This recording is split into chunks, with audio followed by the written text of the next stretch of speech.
Himachal Pradesh Congress committee ने आदर्श आचार संहिता के उल्लंघन पर भाजपा के राष्ट्रीय अध्यक्ष जगत प्रकाश नड्डा, उत्तर प्रदेश के मुख्यमंत्री योगी आदित्यनाथ और प्रदेश के मुख्यमंत्री के आईटी मैनेजर किशोर शर्मा के खिलाफ मुख्य चुनाव अधिकारी को लिखित शिकायत भेजी है। प्रदेश कांग्रेस कमेटी लीगल और ह्यूमन राइट्स के कार्यकारी अध्यक्ष प्रणय प्रताप सिंह ने अलग अलग शिकायत में नड्डा का कांग्रेस पर अनुसूचित जाति वर्ग के साथ अन्याय और उन्हें वोट के लिए इस्तेमाल करने के आरोप को आदर्श आचार संहिता का उल्लंघन करार देते हुए कहा कि नड्डा अपने भाषणों में कांग्रेस पार्टी के खिलाफ झूठा आरोप लगाते हुए समाज में आपसी सौहार्द को बिगाड़ने का कार्य कर रहे हैं। इसलिए उनके खिलाफ आदर्श आचार संहिता के उल्लंघन पर कार्रवाई होनी चाहिए। योगी आदित्यनाथ के खिलाफ शिकायत में हमीरपुर के बड़सर में लोगों की धार्मिक भावनाओं को उकसाने का आरोप लगाया है। उनका भाषण पूरी तरह से आदर्श आचार संहिता का उल्लंघन करता है। मुख्यमंत्री के आईटी मैनेजर किशोर शर्मा पर चुनाव के दौरान सरकारी तंत्र के दुरुपयोग का आरोप लगाया गया है, जिसमें सरकारी कार्यालय से भाजपा के आईटी सेल को चलाना और सरकारी गाड़ी के दुरुपयोग का आरोप है। हमने कई शिकायतें चुनाव आयोग को दी हैं। हम पहली नज़र बनाए हुए हैं इसके ऊपर, और कार्यकारी अध्यक्ष होने के नाते मैं आप सबको बताऊं कि हमने करीब 110 कंप्लेंट्स जो हैं इलेक्शन कमीशन को दे दी हैं, और चीफ इलेक्टोरल ऑफिसर से हम समय समय पर मिलते रहते हैं, परंतु बहुत कम देखने को मिला है कि कोई एक्शन किसी भी कंप्लेंट पे हुआ हो। कंप्लेंट है वो है किशोर शर्मा जी, जो आईटी एडवाइज़र हैं मुख्यमंत्री के, माननीय मुख्यमंत्री के। इनके खिलाफ हमें फील्ड से रिपोर्ट मिली, कुछ कागजात भी मिले हैं। इन्होंने अभी भी जो है सरकारी गाड़ी का दुरुपयोग नहीं छोड़ा है। कोड ऑफ कंडक्ट आने के बाद भी जो है काफ़ी हद तक ये कुछ बिल्स जो हैं, और ये हमने इलेक्शन कमीशन को भी दिए हैं, इनके खाते में डायरेक्ट पैसा आ रहा है। ये जो है, जो पैसा आप जानते हैं, हम किसी भी कंपनी को अगर हम कुछ ऑर्डर देते हैं, किसी भी आईटी कंपनी को ऑर्डर दिया जाता है, तो ट्रेजरी से पैसा डायरेक्टली आईटी कंपनी को जाता है। परंतु यहाँ हो ये रहा है कि पैसा जो है एक आईसीआईसीआई बैंक के खाते में आ रहा है। वो खाता जो है वो ज़्यादा बेटर एक्सप्लेन कर पाएंगे किशोर शर्मा जी किसका खाता है। उस खाते में जो है बारी बारी करके पैसा आ रहा है, जबकि वो पैसा डायरेक्टली जो है कंपनीज के खाते में जाना चाहिए। तो इसको मिला के ये एक कंप्लेंट जो हमने दी है, और ये कंप्लेंट हमें वहीं से, उनके दफ्तर से ही एक कागज़ जो हमें आरटीआई के थ्रू मिले हैं, और मेटा को, जो कि फेसबुक चलाती है, सीएमओ के थ्रू जो है यहाँ पे पैसे पेमेंट जो हो रही है, वो भी डायरेक्टली किशोर शर्मा जी ही पेमेंट कर रहे हैं, बजाय हिमाचल सरकार की पेमेंट करने।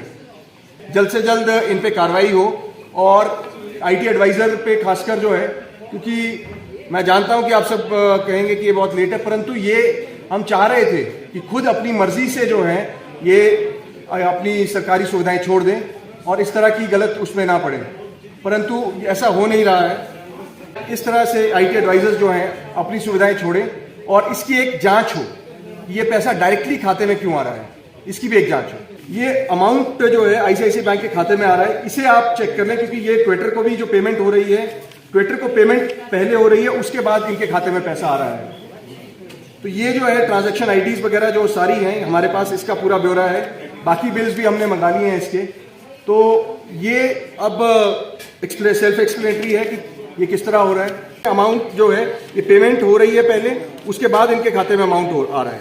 हालांकि जैसे मैंने आपको बताया, ट्रेजरी से पैसा जो है डायरेक्टली कंपनीज को जाना चाहिए, सरकारी तंत्र में यही होता है। उत्तर प्रदेश के मुख्यमंत्री श्री आदित्यनाथ, योगी आदित्यनाथ हिमाचल प्रदेश में आते हैं, और हमीरपुर में बड़सर में एक रैली को संबोधित किया उन्होंने, जिसमें उन्होंने राम मंदिर का जिक्र करते हुए कुछ कम्युनल लैंग्वेज जो यूज़ की थी, उसके खिलाफ हमने चुनाव आयोग को लिखा है। उसकी सीडी भी हमने चुनाव आयोग को दी है कि वो सुने, और ये हमने 4 नवंबर को कंप्लेंट उनको दी थी, और अभी तक इस पे उन्होंने जो है माननीय मुख्यमंत्री योगी आदित्यनाथ, जो उत्तर प्रदेश के मुख्यमंत्री हैं, उनके खिलाफ थोड़ी कार्रवाई करते हुए इन्होंने इसका एक वो वर्णन मांगा है कि what exactly is the complaint and what exactly is the transcript of the speech. जैसे आप जानते हैं कि मॉडल कोड ऑफ कंडक्ट में आप किसी भी जाति धर्म के नाम पे वोट नहीं मांग सकते, परंतु बड़सर में हुआ ऐसा कि बड़सर में वोट जो है एक पर्टिकुलर रिलीजन और सेक्ट के नाम पे मांगे गए। इसको देखते हुए जैसे ही हमारी नज़र में ये आया फील्ड से, हम लोगों ने कंप्लेंट दी। ये कंप्लेंट हमने चुनाव आयोग को दी और 4 तारीख को दी कंप्लेंट और 4 तारीख को ही नोटिस इशू किया है। और डिप्टी कमिश्नर से जो है इसमें डिप्टी कमिश्नर से इसमें जो है एक विवरण मांगा गया है, क्योंकि वहाँ पे जो भाषा इस्तेमाल की गई है वो भाषा contrary to the Supreme Court judgment भी है। राम मंदिर का फैसला सुप्रीम कोर्ट की जजमेंट आने के बाद जो है राम मंदिर का निर्माण शुरू हुआ था, परंतु उसको एक अलग ही रूप देके और उसका एक अलग ही नैरेटिव सेट करके जो ये इलेक्शन लड़ा जा रहा है और एक वोट मांगे जा रहे हैं। जो दूसरी एक कंप्लेंट मैं आपके सामने लाना चाहूँगा वो है माननीय श्री जगत प्रकाश नड्डा जी के खिलाफ जो हमने दी है। माननीय श्री जगत प्रकाश नड्डा ने बिलासपुर में एक रैली को संबोधित करते हुए, एक वर्ग को संबोधित करते हुए कुछ ऐसा कह दिया जो शायद मॉडल कोड ऑफ कंडक्ट के खिलाफ है, मॉडल कोड ऑफ कंडक्ट के बिल्कुल खिलाफ है। इन्होंने कह दिया कि कांग्रेस ने अनुसूचित जाति वर्ग के साथ किया अन्याय।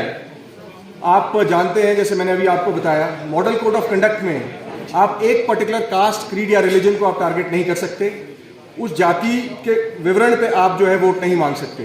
परंतु हो ऐसा रहा है कि मुद्दों से भटक के मुद्दाहीन राजनीति करते हुए भारतीय जनता पार्टी के ये दोनों बहुत कदावर नेता हैं, जिन्होंने अब ये शुरू कर दिया है कि एक जाति या एक कास्ट या एक क्रीड के नाम पे वोट मांगने शुरू कर दिए हैं। इस तरह की राजनीति ना तो हिमाचल ने पहले कभी देखी है, ना मैं उम्मीद करूंगा कि हिमाचल प्रदेश इस तरह की राजनीति कभी देखे, क्योंकि इससे आप एक पोलराइजेशन कर रहे हैं और वो पोलराइजेशन हिमाचल प्रदेश ने आज तक नहीं देखी। 2002 में माननीय श्री प्रेम कुमार धूमल जी ने भी इस बात को माना था कि हिमाचल में जो है राजनीति मुद्दों की होनी चाहिए। राजनीति कभी भी जो है किसी कास्ट बेस्ड इलेक्टोरल पॉलिटिक्स नहीं होना चाहिए।